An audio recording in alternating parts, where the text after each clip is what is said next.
Nigel Farage, my mate Naffa, double dared me to wish you happy Valentine's Day, so why not let's do it right now. The great Nigel Farage, the Brexit leader, the host on GB News, and for my mate Naffa, happy Valentine's Day.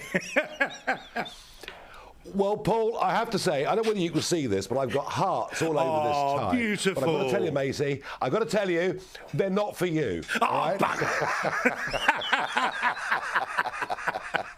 Fair call. I'm fine with that. All right, now, let's get into this. Now, as we know, Princess Meghan, she had a go at Kate, pretending that she was sort of stiff and cold behind the scenes and that she wasn't much of a hugger. Surprise, surprise, plenty of photographic evidence that that's not true, that she's a normal human being who hugs people. Yes, I mean, of course, West Coast America, hugging is all important. Even men hug on the West Coast of America. I'm told it's all quite trendy. But the idea that Kate is somehow, yeah, I'm not for it, but never mind. I think, but the whole idea that Kate is this very cold fish, and yet you see the joy when she met a former schoolteacher of hers. You saw the joy with that wonderful polar explorer. The point is, Kate hugs people she likes, which is why she didn't hug Meghan, because she sussed her out very early on how wise and how magnificent Kate is. Can we change the super at the bottom of the screen? Farage, I'm not a hugger. I'd like that at the bottom of the screen for the rest of the conversation, please. Farage, I'm not a hugger. I like it. All right. So these Chinese balloons and more things that Biden's starting to blow out of the sky, what does it tell you about both China and the United States at the moment?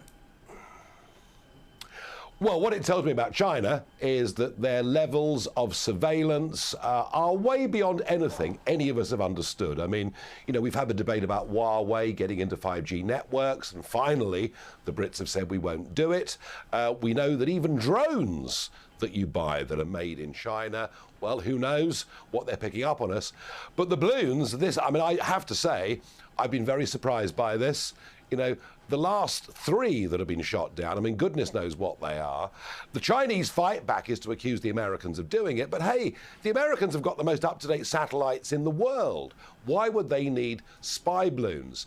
And stories that maybe these balloons have been flying over 5 different continents. So, look, most of our Western politicians do not have the guts. Many of the great and the good in our societies are already in the pay of the Chinese Communist Party, and be in no doubt about that. And they're a much bigger threat to us.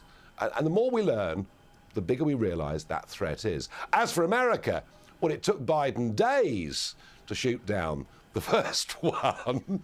But finally he did. Hopefully, this will start a much bigger debate in America about China.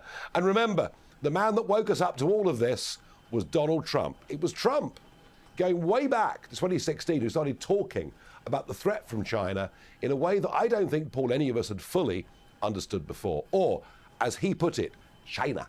China. I always used to love the way he used to do it, and still does, no doubt. I hope it's part of the act in 24. The thing is that, and we've talked about it on this show all the time, you talk about it on yours. People watching this conversation understand, right? When you talk about that infiltration of China, right, it ain't just the balloon, it ain't just the satellite, it's the attempts to hack, to get information. Like, literally, the Chinese hacked the Australian Parliament a couple of years ago. They hacked and got the plans to our version of MI5, right, ASIO.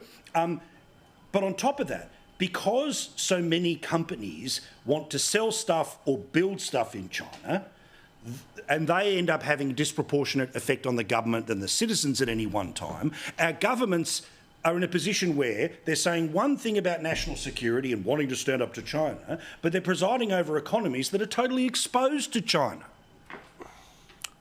Yeah, of course. We've become in many ways dependent upon China, but it isn't just the influence of business on politicians that worries me.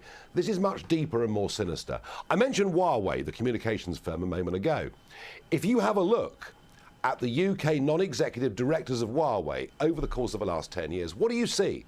You see retired senior politicians, retired senior civil servants, and retired bosses of giant business conglomerates. And this goes right to the top of British society.